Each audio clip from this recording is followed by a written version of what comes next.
everyone, and welcome to Beginnings, the show that asks, where do creative people come from? My name is Andy. I'm the host of the show and a writer and performer based in Los Angeles, California. My dear Naomi is in Vermont at the moment, doing some stand-up dates, and then she'll be in New York at the Bell House. And you know what they say, when the cat's away, the mice watch Night Court on Freevee. Getting back into Night Court, everyone.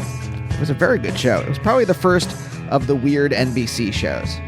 I think you can find a direct lineage from Night Court all the way through Parks and Rec and 30 Rock and those kind of shows. Well, enough of the dialectics of NBC's must-see TV. Great episode today. This is Homeboy Sandman, and if you don't know who that is, I'm going to read you his bio right now. Originally from Elmhurst, Queens, Angel Del Villar II, a.k.a. Homeboy Sandman, started making albums while he was in law school. This led him to leave the judicial path he was on to focus on music. And since 2007, he has recorded over 24 albums, EPs, and mixtapes, including a number of incredible EPs with Aesop Rock. His latest, Still Champion, was just released today. Decca produced it, and it's wonderful. Decca also has an amazing album. I should see if Decca wants to be on the show. But that's for the future. For now, for the present, Angel is on the show. This is a very good talk. We started off where I had asked him if he could tape his side on the phone because our internet here, Spectrum, not very reliable. And he checked his phone. He's like, oh, it's full of voice memos to myself. So, you know what? We're just going to do this. And if the internet goes out, the internet goes out, which led me to start questioning him on his freewheeling nature versus my neurotic nature. And then we went off from there into a very nice talk.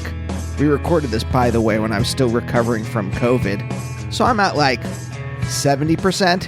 I think I still asked some pretty good questions, even if my brain wasn't all there.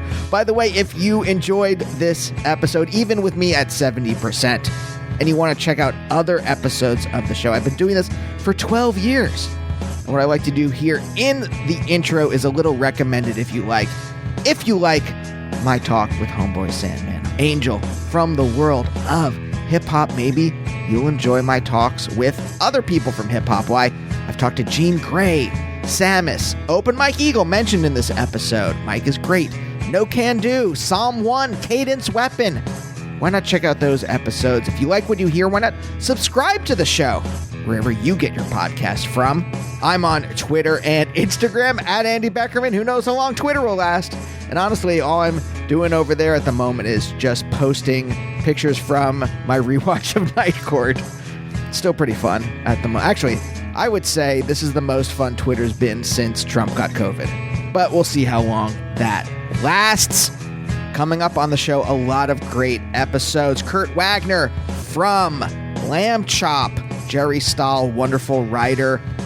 And, comic book writer and artist Cliff Chang, who is currently doing a wonderful Catwoman book and was one of the co-creators of Paper Girls. Fantastic comic. I really love the show.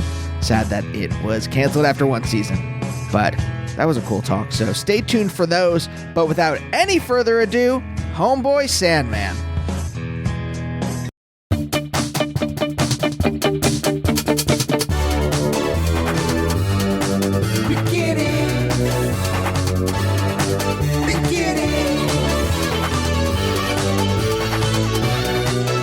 Is that generally how you do things? Do you fly by the seat of your pants? Are you, whatever happens, happens?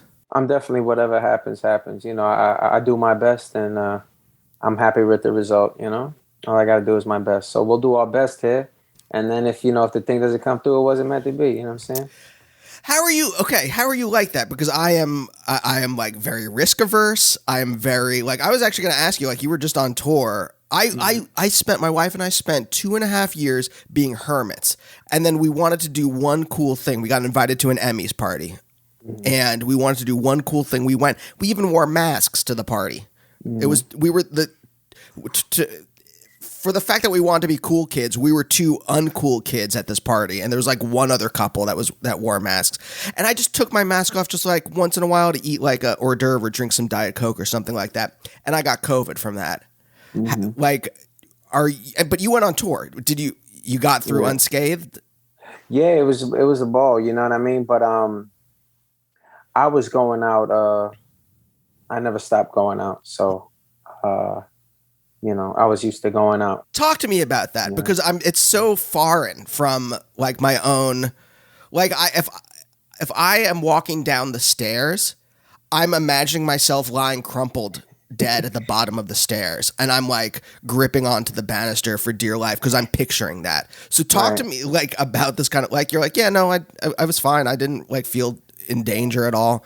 Yeah. Well, I mean, the thing about it is, I feel God is in control of everything. So I don't really, for me, there's not a whole lot of rationale or logic or, reasoning behind worrying about things. You know what I'm saying? I do believe that everything is going to be fine, even if I don't understand how, you know what I mean?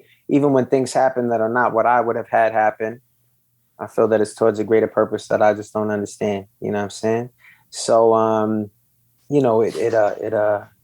I also am a big believer in manifestation and in the power of the mind. I try to keep my thoughts positive and I'm a big believer in the power of suggestion, things like this. I was actually just reading a book yesterday that was talking about how some experiments were done, and not only did people who expected little of themselves, do little, or people that expected a lot of themselves do a lot, but they did this experiment with some students and some teachers, and they told the teachers, they selected random students, and they told the teachers, these students are going to do well. These are good students. And they told some other teachers, other students were not going to do well. It was just randomly selected. So the people, the children in this experiment didn't even know what the expectations of them were other people. And just the expectations of their teachers made for the children that were expected to do worse doing worse, and the children that were expected to do better doing better. So I'm a big believer in the power of the mind, and I think it's very strong. I think it's very slept on, and I seek not to sleep on it. Yeah. First of all, that experiment seems unethical. Like, what about the students who ended up doing worse? That's not great for them. Right. Yeah. That is a problem. But like, okay, so there's like this certain humbleness, but there's also like, I think, at least every time I've talked to someone who's a rapper, like you have to have confidence, like to be able to like go out and like, cause you're kind of naked on stage if you're rapping, right? There's not like, you can't hide behind an instrument. You can't hide behind, there's not much to hide behind at all. Right. So you have to have confidence. And I'm kind of curious about that mix of humbleness and confidence that allows you to do what you do. I believe, like I say, I got a line in a song I have called God. I said, God is great. God makes the corrections. I make the mistakes. You know what I mean? So, I'm very confident because God has my back. And that's like, that's like as a kid, if the biggest kid in your neighborhood is your boy, then you walk around brash. You know what I mean? So I'm confident in that, but I'm also humble because I know that, I'm not the biggest kid in the neighborhood. It's I'm just, I'm grateful, like as far as rhymes and rhyming, when I get up on stage, I grew up listening to rhymes and, I know what a good rhyme is, I know what good hip hop music is, you know what I mean? I know the standard I set for myself. Once I meet that, I am very confident in it, but I think I'm grateful. I'm grateful to God for delivering the rhyme. You know what I'm saying? So it's the balance of those two things. Did you grow up religious? I didn't grow up religious. My mother was she went to church. She's a Christian and, still goes to church. My father used to tell me he was a Seventh-day Adventist, but him and his brothers never did anything There was predominantly, Christian, religious, and influence, as far as religious influence, in my early childhood. Later on, I met, Muslims. I met five percenters, and hip hop oriented, and but me myself, uh, even beyond that, to Buddhist and whatever, Judaism, or even, Greek mythology and Egyptian mythology. Like I think there's very cool truths in all of these, in all of these, in all of these practices. I find a lot of truth in there. I like to pick and choose, what I'm down with, but not religious, but very much God oriented. Like, when did this philosophy of yours kind of coalesce, or were you always kind of like this, or is there something like as you grew up, or you really started to have this like connection with the divine, let's say? I've never doubted God in my life. As a kid, like I was just a kid, like I'm paying attention to cartoons or whatever, or it's not, the same significance that it has to me now. But I always knew God was real. I never had any doubt about God, and I always knew God was looking after me. It was always something, even before I really started giving it a whole lot of thought. There was a turning point for me when I was 26. When I finally was able to quit smoking weed, I was a pothead for many years, and and God intervened in I had that I was unable to break on my own, and it's everybody has, like you shared with me, you're walking down the steps and you thinking you're gonna, like everyone's different. We all got, and I think we're all different. We're all individual. We got these different presets. You know what I mean? I don't think that anybody's created equal. I think everybody's created different, but we're all perfect. You know what I mean? Like, I don't think that we should tell people everyone's equal. That's why you should respect everybody. I think you should tell them everybody's different. That's why you should respect everybody. Everybody's one of a kind. That's special. That's amazing. You know what I mean? Plus people, you tell little children everybody's equal. They can see that that's not true. So obviously if the first, tenet is going to, if the first thing is going to be wrong, and the second one probably is too. But all I'm saying is, like, I don't understand, like, so with the smoking, like, it was really just as if a person came, took the weed from me and said, I'll take it from here. You can't have no more weed. I'm going to take it from here. You can't do this on your own. I'm going to do it because you try to do it. You can't do it. But it was just as if, it was almost, that's how it was, for me, it was, but without that, I'm a person that doesn't believe anything unless I verified it for myself. You know what I mean? I'm like, it isn't that I disbelieve. I was talking to people about the moon landing the other day. It does not seem to me like humans landed on the moon. Maybe they did. It does not seem to me like they did, but I don't know.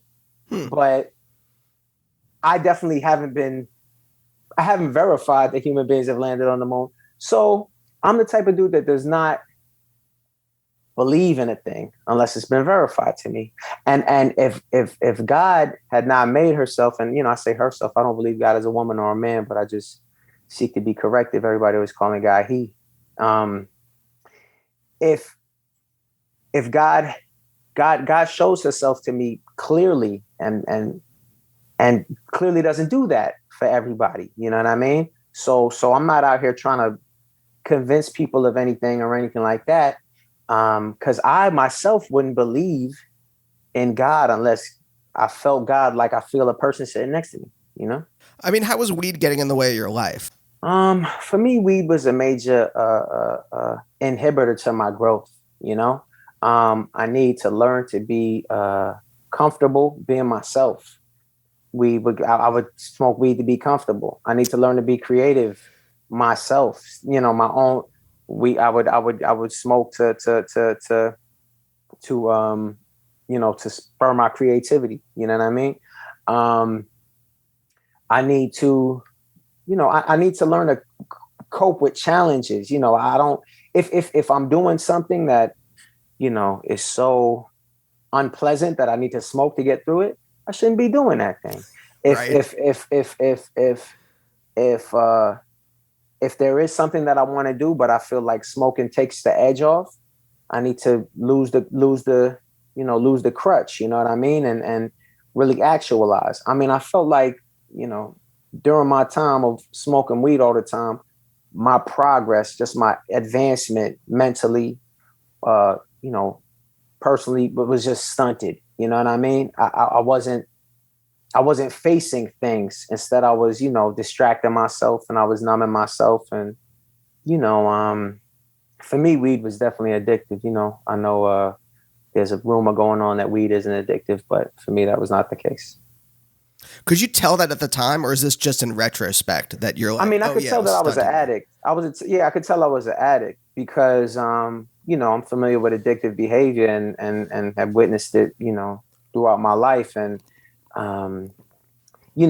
it's not the same as heroin addiction or something like that. The withdrawal isn't, sickness like that. But I definitely recognized that I was more irritable and was uncomfortable, and I needed it all the time to feel good. I mean, that's what addiction is. You know what I'm saying? So I was able to recognize that for sure. I mean, what was That's going why on? I tried to quit so much. What was going on in your life at the time that it's like, I need this crutch? I wasn't feeling very confident. You know what I mean? I guess I first, I got into smoking weed initially, just as a fun thing. Pass the smoke and we gonna smoke, and it's cool. Everybody laughing, like it's just fun, After a while, I realized that for me it was like I say, take the edge off, allow me to be very calm in any type of social situation or in any type of atmosphere. Some atmospheres where I'd normally be very tense, I was able to go in and feel very cool. I was able to feel very confident. You know what I mean? I started smoking for that reason, and then, it went even beyond that. There was no, if I'm going to do anything, be it, go to a class or take a long drive or clean up the house, anything, like just make anything a little bit more pleasant. You don't really have to pay attention to it. You know what I mean? You're going to be high, you're going to, stimulate your serotonin or whatever the case is. You're going to be feeling like you're having a good time no matter what it is. That's if I want to go jogging, like I'll get high and go jogging for crazy long, whatever it was. And what was happening in my life was my life wasn't really popping like that. I wasn't really feeling confident. I wasn't really, I was doing things. I was being risk averse, I was being very risk averse in my life and playing it very safe and wasn't really shooting for the stars. I wasn't, I didn't have a whole lot of belief in myself at that time, but I didn't really need to have a lot of belief in myself. All I needed was weed, I mean, let's work backwards a bit, because you went to like a New Hampshire boarding school, right? The Holderness School. What was that? And then you went to Penn. So you were in these like kind of like elite institutions, right? Yeah, I didn't smoke when I was in high school. As a kid, I was actually, before I went to Holderness, I was always very like, I'm never going to smoke. I'm never going to drink. You know what I mean? Like, everybody feels like they need to do that. I don't need to do that. That came a lot from my father, who was like, we don't need to do these things. We don't need to, we not only we can survive, we can thrive. You know what I mean? Like, that came from my father. So as a kid, I never, I didn't smoke during junior high at all when kids was completely high. You know what I mean? And I remember when I got to Holderness, coming from New York, kids drink and they smoke, you know what I mean? And, but then I got there and kids were like snorting up Ritalin and dipping and, like the thing like that. And, all types of stuff that I never even heard. I was like, wow, these kids really use drugs. You know what I mean?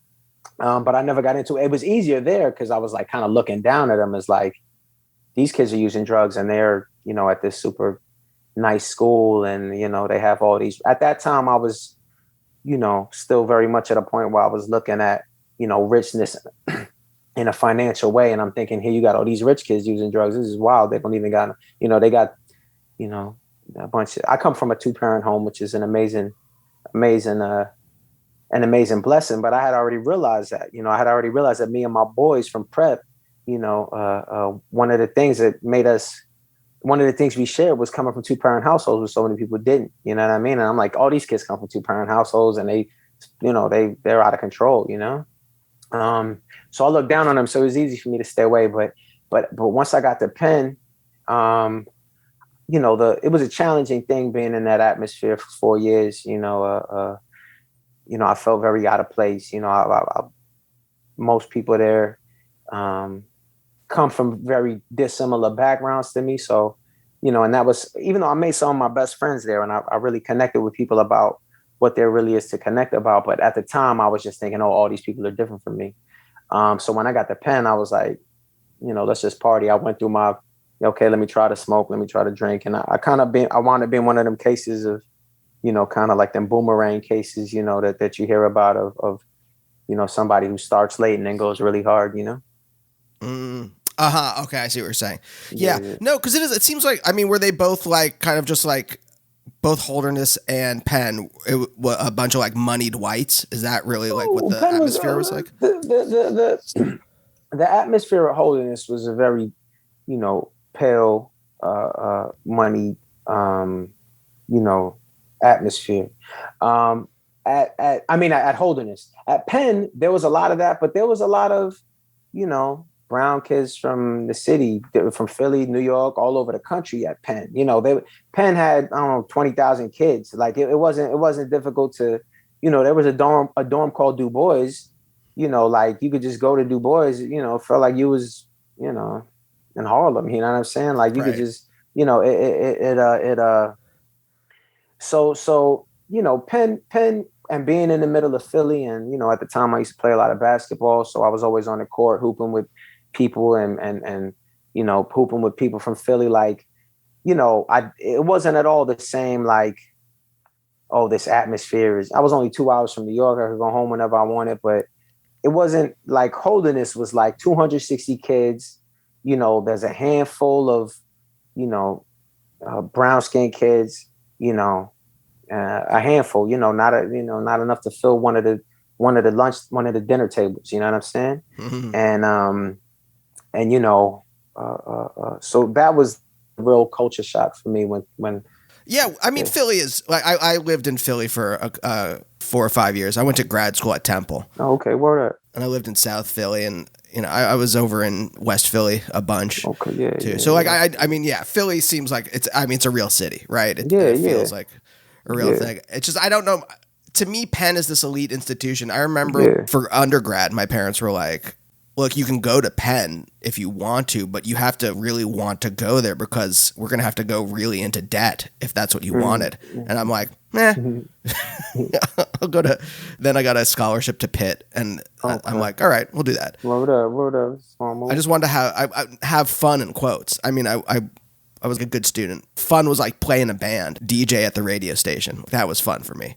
But sounds like fun. This is what I was thinking of earlier today when I was thinking about talking to you. These elite institutions in some way like turn into this pipeline to like put you into both like a certain kind of consciousness and a certain kind of mentality, and also introduce you to this larger world of elite power in a way that like I never understood. Of larger world of what? Elite power. In Ivy League schools, these are like where the masters of the universe. These are where like the people who are running shit go, right? I know I don't want to like tell her story. My wife's from Harlem. She went to Dalton. She got, I know it like has done a bit of a number on her. And I'm kind of curious, what's your experience in these places, like seeing this kind of stuff? Or did you just like kind of ignore it and just do your thing? Well, in Penn, I was high the entire time. Right. You know what I mean? But I did the thing like, for one, I talked about that. I talked about my boys that, all came from 2-parent households. I was in a program called Prep for Prep, which is a New York City program that kind of try to put kids on the track to go to Ivy League schools, you know what I mean? And, sent me to Holderness, wound up going to Penn. And, my father put a high premium on academics from when I was a kid. So, it was a big, achievement and to be able to go to Penn, I didn't understand why. I just knew that I was kind of supposed to, it was a big deal and everybody's very proud that I went to Penn, you know what I mean? There was a lot of, before I knew who I was who I was in a way, you know, and I'm still trying to find out who I am, but I'm already who, like the stuff you're talking about with the elite and everything. Like, I always knew deep down inside that the elite didn't have anything to do with money or the controllers of the universe, that there's one controller of the universe and, you know, she don't go to pen or whatever, you know, like, I always kind of, you know, so when it comes to like the, you know, getting in good with the, you know, I mean, I made some, one thing I will say is as far as perspective, um, you know, being able to meet people from so many different walks of life, know people who like parents own crazy chain restaurants who like, you know, gave them 5-story buildings to live in as a teenager. We would go visit them, you know what I mean, and stay with them. And this is bizarre. We're out on crazy boats and stuff like that. That's a lot of people don't get to see that, you know what I mean? And become friends. And definitely there have been times when I've been able to, you know, as far as connections as an independent artist, I do happen to know a couple of people that, hey, can, you know, this is something I'm trying to do, you know, is there a way you could look out? So that's a true thing, you know, that's true. But the same way, you know, uh, you know, I asked the guy that gives me a shape up if I could use his barbershop. You know what I'm saying? This is, you know, like, so, but I have been able to meet different people from different walks of life. That's, you know, that's something that Penn really, you know, opened up to me. You know what I mean? Because there are a lot of people there that are very, I guess, business oriented and finance oriented. You know, they got the Wharton School over there, you know, but as far as it, you know, as far as it messing with me, like you know, I've had a lot of stuff mess with me. You know, I think a hip hop is really messing with me, and I think you know, media is really messing with me, and you know, things I was told by people I look up to, and just societal standards of masculinity messing with me, and societal standards of race messing with me, and those are the things that mess with me. Like Penn, you know, they just gave me a bunch of free stuff. I would tell anybody, you know, like, just do your homework. People will give you free stuff the rest of your life. That's what happened to me. I mean, you seem pretty like emotionally healthy throughout all this stuff, right? Like it seems like whatever kind of stuff you encountered, you were able to like bounce back from it. At least just from this conversation, it seems like that. Well, I'm feeling really great right now. You know, I got a record coming out on 11/11 called Still Champion, and I'm feeling really, really, really great. You know, in the past couple of years, you know, I drop about a record a year, if not two. This year, this will be my second, you know, release. You know, but you know, in 2019, I dropped a record called Dusty, and in 2020, I dropped a record called Don't Feed the Monster. And 2019 was the peak of my real toxicity. There was a, you know, if you listen to that record, there's a lot of toxicity and a lot of buying into stuff that isn't real, a lot of delusion on my part. You know what I mean? You know, sonically, you know, Mono and Stereo did the beats. It sounds great. And, you know, it's not like I forgot how to rhyme, but as far as the content, it wasn't enriching. It wasn't fulfilling. And I really had a big, you know, emotional crash, you know, kind of emotional, you know, rock bottom situation that led to the next album that was Don't Feed the Monster. You know what I mean? Where I did a lot of self introspection, you know what I mean? A lot of journaling and a lot of, you know, talking about trauma, looking inside at, you know, things happened to me, made me the way I am. First time I ever started going to therapy or anything like that. You know what I mean? Like trying to get beyond a lot of the stuff that had really led me down the wrong road. That was, you know, really culminating in the Dusty stuff. You know, there was so much misogyny inside me. You know, there was so much anger inside me. A lot of really, you know, so much greed inside me, and a lot of ego and a lot of jealousy. Just, you know, stuff that ain't really good for nobody, or definitely wasn't good for me, you know? So now I'm in a great place. And, you know, even at my lowest, you know, you know, believing in God is, you know, I remember when I was at my lowest, and there's a lowness that I'm not able to get to because I believe that everything is towards a better purpose. So I'm grateful for that, you know? but I do feel good now. Do you think this toxicity was always in you, or do you think it's something that you like gained either like, you know, through like school or through, you know, through just like being in like hip hop or whatever, right? I'm just curious, like, what's the origin? I mean, that's a good question. I do feel that a lot of it was taught to me. You know, my father, who is, you know, was my hero for you know, who is a great man. You know what I mean? When I was 5 years old, you know, or three, or even less than that, when I was 4 years old, um, you know, we had a gag, you know, he'd bring me around as a little kid. I'm a little kid. And he said to me, "What's the most important thing in the world, champ?" And I say, "Broads." And everybody would crack up and the old man, this kid thinks broads, you know, he's 4 years old. That stuff was, you know, it affected me. You know what I mean? I'm Yeah, 4 years sure. old. And I grew up, you know, listening to, you know, hip hop music is very powerful. I mean, music is very powerful. You know, I talked to you about the Holderness School. Like, I felt so separate there. I spent 6 hours a day listening to music. You know what I mean? Like, I spent 6 hours a day listening to the word nigga. You know what I mean? I spent 6 hours a day.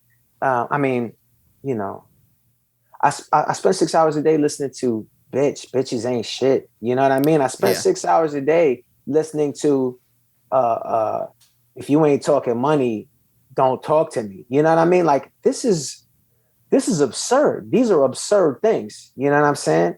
They're not empowering things. And I listened to them for years, you know, and you know, I'm not the dude that believes that you know, because I talk to people about, I believe that hip hop is killing people. You know, I see people around me. I mean, you know, I remember the first person, a person occurs to me in my mind that went to jail for selling drugs, didn't need to sell drugs at all, but it was in. It had become something that was in. You know what I mean? It wasn't at all a, you know, this is my only means of, you know, it was something that was cool. And I taught school. I taught high school in Queens. I taught, you know, and I see, you know, when I was teaching G Unit was big, and I see that these kids are being taught that criminality is cool. You know what I'm saying? So I recognize that criminality, you know, predates hip hop. And I realized that early hip hop had Just Ice in it, Super Gangster, and had Cool G Rap in it, you know, but making it so that people think crime and sex when they think rap, that wasn't what it was when you had Tribe Called Quest. I was literally about, I was about to say, like, because I think you and I are on the same age. I'm like, well, there's Tribe, there's like KRS-One, there's like plenty of like, yeah, exactly. But that's the spectrum of human life. That's reality. You know, when you had to be good. See, I'm 42 years old. You know what I mean? And when I talk about these different artists that I grew up listening to, from a Tribe, you know, to a De La, to a Beat Nuts, to a Large Pro, to a G Rap, to a Big Daddy Kane, to a KRS, to a Slick Rick, to a Prince Paul. Yeah. You know, what you get is the when talent is what is getting people attention. You have some people that are very violent, that are very talented. You have some people that are very spiritual, that are very talented. You have some people that work in McDonald's that are very talented. You have some people that cut grass that are very talented. You know what I mean? And that's able to all come to the surface. You know what I mean? This you know, presentation of rap as being more about a type of person than a musical talent. I feel very grateful that I didn't grow up in it. You know, who knows how different I would be. I see the differences in people that, you know, like I said, when I'm dealing with my students, you know, or when I was dealing with my students, as things began to change, you know what I mean? But I bring this all up to say that, you know, a lot of the toxicity, you know, was happening in my lifetime and really did definitely affect me, and did definitely affect, you know, my ideas of masculinity. You know, we're living this is a racist, sexist, you know, separate from God place that we're in, you know, and I had a lot of that reinforced. I had a lot of it reinforced all the time. Was it always in me? I mean, you know, I mean, there was all type of, I mean, I have all types of imperfection, certainly, you know what I mean? What degree of it is, I can't even tell. I mean, I can't, I ran around crazy for a long time. When I was talking to you about Dusty and my just spiritual collapse, it really came from living in a way that a lot of people would have said, wow, you're living the dream. You know what I'm saying? Like, there I was living in a way, that I had been taught was something I was supposed to strive for. And it was killing me, Yeah. I mean, when did you form the ambition to make music? Was it was it there from like when you were a kid, or like is it something that happened like late in your life? I love jazz. It's interesting. We've talked about my schools because I love Jazzy Jeff and the Fresh Prince as a kid. You know what I mean? And before I even went to Holderness, I went. In the third grade, I started going to a school called 153. In New York, the schools is just numbers. Yeah. And my zone school was 102, which is a regular cool school. But then I had to leave there to get I got an opportunity from doing good in school. Just like I said, my father said, do your homework before you get to go play. And from that, I knew the answers to the tests. Really changed my whole life. But I went to 153, and that was a place that was very, homogeneous as far, the kids there looked a lot like the Holderness kids. You know what I mean? In my school 102, we had all types of kids. It was all different types of people. So it wasn't the first time I've been next to, pale blonde haired kids. Kish Computer was my main man. You know what I'm saying? He was my best friend. But it was just a mixture of all types of stuff, But at that time, that was when hip hop became, because in my neighborhood was a very diverse neighborhood. It's, it's so diverse that it's in textbooks. Elmhurst, Queens is in textbooks for being like one of the most diverse neighborhoods in the whole. It's in sociology textbooks. Somebody came up to me once in college at Penn and was like, "This is where you're from, right?" Like, and I was like, "Yeah." So salsa or any merengue, whatever type of Spanish music, to freestyle music, to house music, to jazz music, to every type of music was there. Like, I never identified myself using a music, as a young person until the third grade, when me and Courtney Sorensen were the only two brown kids in a sea of other kids. And we had to pick a music that was us. We had to pick an identity, and we picked Jazz Jeff and the Fresh Prince. This is our stuff. You know what I'm saying? Which is a great place to start, though, because that was very talent-based hip hop that was about fun. You know what I mean? Which was but at that time, hip hop really, the common theme is having to leave, home to go someplace to get a better education. That's the same thing that had to happen with Holderness. But both of those places really reinforced my hip hop-ism, because both of them, I felt out of place and I turned to hip hop to feel at home. I began to identify like, this is me. This is more than just music I like. I'm learning about myself from this music. You know what I'm saying? Was there anything else you wanted to be? Was there something like that you're like, all right, well, I'm going to go, like, because you were a teacher too, right? But was that like just like I'm going to do this, or was it like I feel like there's something inside me calling me to it? Sadly enough, with the teaching thing, I was just like, what am I gonna do? And my boy Matt was like, yo, they got the teaching fellows. They'll let anybody in. They'll pay for your thing. You become a teacher. Teaching is a magical job that it shouldn't be the type of. Like it's crazy to me that anybody can become a teacher and anybody can become a police officer. These are two jobs. Yeah. That should be only people that want to do these things, and then pay these people great amounts, because these are very, very important jobs when properly done. You know what I mean? But in the teaching field, and in I've never been a police officer, but from the outside looking in, it appears that you have a bunch of people that are just like, I can't get no other job. What am I going to get? You know what I'm saying? I'll become a teacher or a cop. Anybody can do these things. I'll take anyone. Which is wild. Sadly enough, that's why I became a teacher too. But I never wanted to be a teacher. I never wanted to be really anything. The thing that I was telling you about Penn was like, I was on this track from being good academically. And like the furthest I was able to see was college. When once I graduated, I didn't really know what was supposed to happen after that. I knew that I wasn't a business person, a financial oriented person. I know I wasn't a suit and tie person, but I didn't know what, I got into a advertising thing for a while. I was bartending for a while. I was teaching for a while. Like I didn't know. But I never in my whole life thought I was going to be a rapper. I mean, people, it's unrealistic. You know what I mean? Like, that's just what I loved. I never thought I could actually, it never once occurred to me being a rapper, never once before I was 26 years old. The only thing that would happen though, is when I was high, then I would tap into my creativity. I would write fly rhymes and I would kick fly rhymes, freestyling. Like, it was one of my superpowers when I was high. And I thought to myself 1,000 times over those 8 years. I mean, I thought to myself 10,000 times, if only I could actually do this, I would be good enough to really do this as a job. But it was nothing that I thought I actually could do. It wasn't until I managed to quit and then be sober for 4 months and write my first sober rhyme. It was completely shocked. Like, oh wow, I really can rhyme. And the good thing about smoking for all those years was I really did build up. I never had to have a period of uncertainty, about my art, because I told myself 10,000 times that if I could really rhyme, it would be what I did. So much was presented to me, I was in. Wow.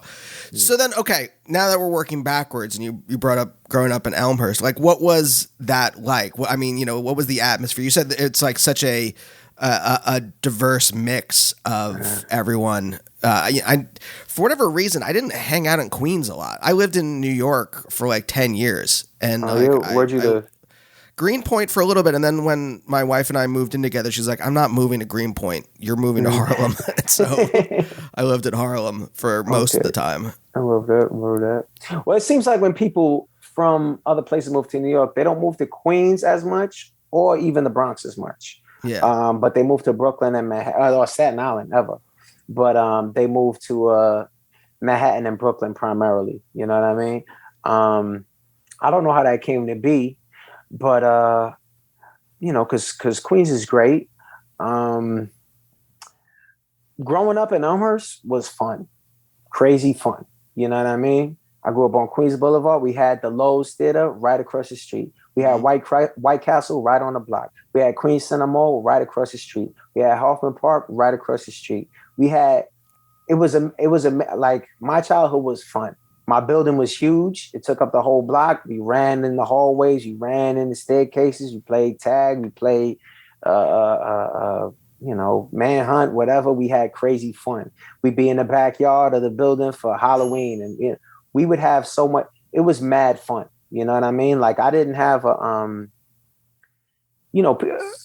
can't speak to all of, Elmhurst. You know what I mean? Even though, there's other parts, the part where I had to go to, buy weed was different from mine, didn't seem as fun a part as my part. You know what I mean? My part was really a really special part with it was like this hub where it was just a real, being right next to the mall, being right next to the movies. And like, everybody from Queens was always coming there playing handball at the handball courts, playing ball. Like, it was great. It was fun. That's really what, that's really what I remember. Lots of activity always, you know what I mean? Lots of energy. And it was a great place to be a kid. It wasn't a dangerous place. You know what I mean? We were in proximity to some tougher neighborhoods. So, that was good for us. Those kids would toughen us up a bit. You know what I mean? But it was great. I loved it. I mean, I like to call Elmhurst, the last regular neighborhood in New York. You know what I mean? There's poor neighborhoods in New York, and there's neighborhoods that people think of as poor, and neighborhoods people think of as rich. There aren't really too many neighborhoods that people don't think of as either. And there was very little finances involved in my childhood. You know what I mean? And there was people in Elmhurst that was that way, but I always had love. You know what I'm saying? So that's a true richness. So I was having a ball. Yeah. I mean, what did your parents do for a living when you were growing up? Well, my mother was always, she was in secretarial stuff. She always had different secretarial gigs. My pop was actually a boxer and a bouncer when I was a kid. So he worked nights bouncing and I was also fighting at the time. But I won't make this whole thing about my father, but definitely something that, since this is Beginnings Pod, when I was growing up, my father was my hero and it's still my hero, and didn't know, he came from the Dominican Republic at an early age. He was a fighter and he won the Golden Gloves in 1982, heavyweight division, Madison Square Garden. All right. Angel Double, same name as me, El Cañonero, the Cannon. And he was a big deal. He was in camp with all the legendary heavyweights that came out at that time. He got a $50,000 signing bonus when he turned pro. He was 7-0 pro, undefeated professional and amateur and pro. Okay. Got his GED from high school, never graduated from high school, wasn't an academic oriented person, but during my childhood, when I was 7 years old, he won his 7th fight. Felt, I'm not going to get into the whole story, but felt so bad after the fight about the fact of beating people up for a living, that he decided he's going to stop boxing. He's going to stop. Now, there's always a crop of fighters that are either going to be the champ or be contenders. Like, I'm not bragging on my pop, but if you want to research, the internet is out there, whatever, he was in camp with all the dudes that became champ and all the dudes that were contenders. And they were all, they were the crop that was supposed to make a living being fighters, But he stopped that and he decided he's going to become a lawyer because, people come over from other countries and people, doctor, lawyer. What is everybody in America? Doctor and lawyer. Says, I'll become a lawyer. People are thinking, somebody must have hit you too hard in your head, in one of your fights. You think you're going to become a lawyer. But my father went to Queens College for 10 years when I was a kid because me and my sister had already been born. He's working all types of jobs. Went to Queens College, completed it after 10 years. It took a while just because of everything he had to do. Went to CUNY Law School. And right around the time that I was going to Holderness, I think maybe around the time I was going in, boom, become a lawyer. Now he's got a practice in Corona, Queens. He's got his own practice, doing criminal, doing immigration, and it's an amazing story that I got to see firsthand of somebody who nobody thought could do something and did it. And that's his story is a big part of my story because I was actually in law school when I became a rapper. I was in law school when I managed to write my first sober rhyme.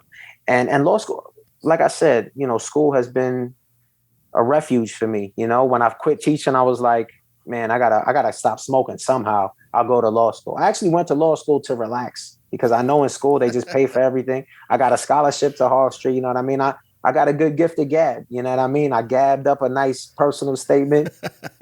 Next thing you know, I'm chilling in law school, right? But when I said I'm gonna leave law school and become a rapper, they looked at me the same way they looked at my pop when he said I'm gonna stop boxing and become a lawyer, But I saw, that there really is no limitation. He showed me that firsthand, so that's a big part of my story too. That's amazing. When you were younger, did you understand what his thought process was? Was it really this kind of like moral kind of like I can't just beat people up? That's exactly what it was. It was exactly feeling bad about beating up somebody who wasn't his enemy. It was a professional, my father is happy to spring into action if it's called for, but beating people up for money, he didn't feel good about it, good for him. You know what I mean? He didn't feel like this is a honorable thing to be doing. There's no nobility in this, even though, boxing is an amazing art form and it takes so much skill, Yeah, of course. It really, really does. I grew up watching fighting and I really appreciate it.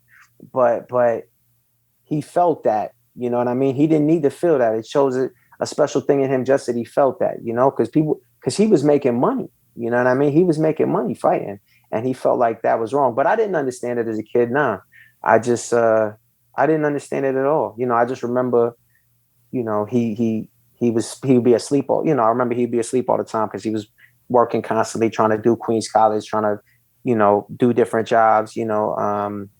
But I didn't understand, you know, really what he was doing or what he was going through till much later. But I mean, that's tough to give up, like a lucrative career like that, if you don't have a safety net. Yeah. But you know, as I talk to you about it, I really do get a lot of my, you know, a safety net. What do you mean? Like, I mean, I'm trying to, when I talk to people, I try to be sensitive of the fact that everybody sees things differently.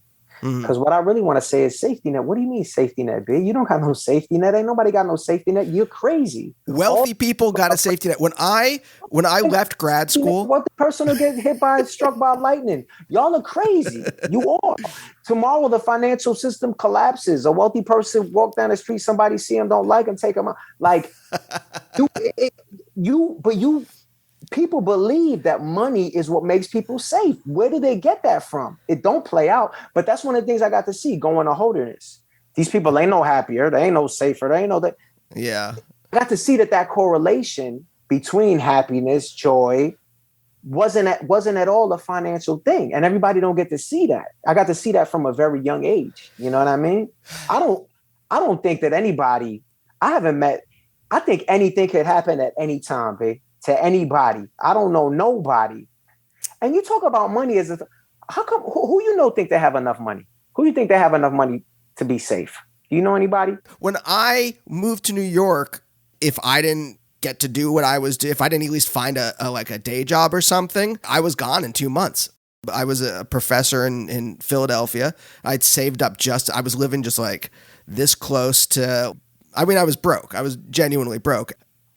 I just got I had temp jobs for years. And if I hadn't, then it was like, That's what I mean about the safety net. Like I was back at home. I was living in my parents' house, which is not bad necessarily, but like, it's not what I wanted to do. Mm-hmm. That's more, I guess that's what I more mean by safety net. Mm-hmm. There are people who like, if they don't succeed at the thing they want to do, it's not a big deal. They just pivot to something else because they have the money to be able to pivot to something else. That's what everybody's told. And that's what everybody believes. That, you know, that there's these people that got this money and so things don't.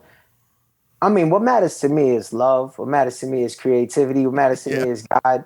You know, like the bread ain't got nothing to do with it. I mean, it really doesn't have anything to do with it. And you know, this is the thing. Like, I think spirituality is like a reason, like a logic versus intuition type of thing.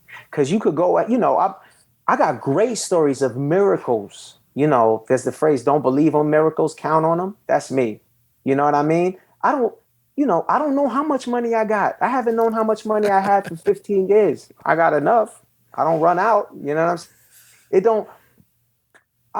When I've gotten evicted, I got a great thing, you know, one time, $5,000. I was getting evicted. I was in court. You know, I'm not going to tell the whole story here because you go listen. They did a great piece on it on this show called I forgot what it's called, but I was $4,700 behind in rent. Okay, I went to the courthouse to say, all right, I give up. I don't have it. I'm ready.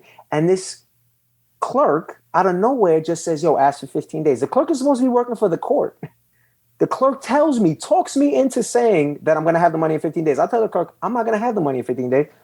The clerk tells me, tell the judge that. I tell the judge that. For some reason, the judge says, fine. Later on, I go home and there's an email for a rap competition, $5,000 prize. You know what I'm saying? This is a true story. You know what I mean? Of course, I know I'm going to win. I go win. I get $5,000. But these things happen. Yo, right now I live in a 1-bedroom apartment in New York City, on the same block as the express train, babe. Okay, in a neighborhood. I got the ferry. I got the ferry 3 blocks away from me. Okay, I live in a nice place. Okay, if I told you, I'm not gonna tell you what my rent is because it feels like there's something wrong with that. Yo, my rent is not even 4 digits, man. It's not even 4 digits. Okay, this is unheard of. Cannot happen. It only happens because I say, this stuff ain't up to me. I'm supposed to be making records. That's what makes me happy. God going to take care of everything else. And that's exactly what's been happening to me for 15 years. You know, I could sit there and be like, oh, but if I don't have enough money for next month for this, but I never do that. So I don't never waste my imagination that way. You know what I'm saying? Wow. Sorry. It's just so like, I am so, anxious about everything that like talking to you, I'm just like, it's almost like talking to an alien in some way because I am ruled by my anxieties. It's not ordinary. You know what I mean? It's not, I get really, really happy when I can speak to people about it and they know about it as well. Cause it's not something that people tell people about. Yo, this is a capitalistic society. It don't serve no purpose. I was looking at some of the people that you have Open Mike Eagle on this show, right? Yeah. Amazing. I'm a huge fan. He's amazing. Mike. Yeah, okay? That's great. He's sensational. There's other. I could name, but I'll use Mike. People don't hear Mike Eagle and not like it. I mean, I'm sure a few people might, but if Mike Eagle received the had the machine behind him like artist A does, there's not only going to be as much of there's going to be a much higher conversion rate. The fact that Mike Eagle is able to live comfortably shows that with the amount of people he's able to get to, his conversion rate is even higher. And that's what it is really for when I look at independent hip hop, cats, but this is I listen to Open Mic and it's very personal stuff. It's self-introspective stuff, and it's very clever and it's very talent based. Like there's a whole bunch of things about it basically that are not just going to keep people weak and feeling like they better go out and get some more money or else all heck is going to break loose. You know what I'm saying? And what I just mean is just having a record where a guy goes in his mind and is honest with himself. This is things people don't do with each other. Things people don't do with themselves. People are going to grow and progress from listening to Mike Eagle. Then they're also going to become better at rapping and think that being a good rapper is something that it takes to be successful at rap, which is like a belief that people don't even have a lot of the time. Rap is an art form. The most lyric intensive art form of all time is rap. The most lyric intensive art form of all time. And yet somehow you got people thinking you don't even got to be able to talk to be a famous, successful rapper. You don't even got to be able to speak English audibly to be these are lies. These are untruths. And that's why Open Mike Eagle ain't on the radio all the time. You know what I'm saying? I bring all that up to say, the reason I say all that is the truth is this is a capitalist society designed to keep people feeling in need of purchasing things. Mm-hmm. They must, because there's a void needs to be created so that it can be filled. Okay. Real artistry fills the void. That's all I was trying to, I took a long way of saying real artistry fills the void. Okay. But cultivating the void is what cats is out here trying to do, not trying to fill the void.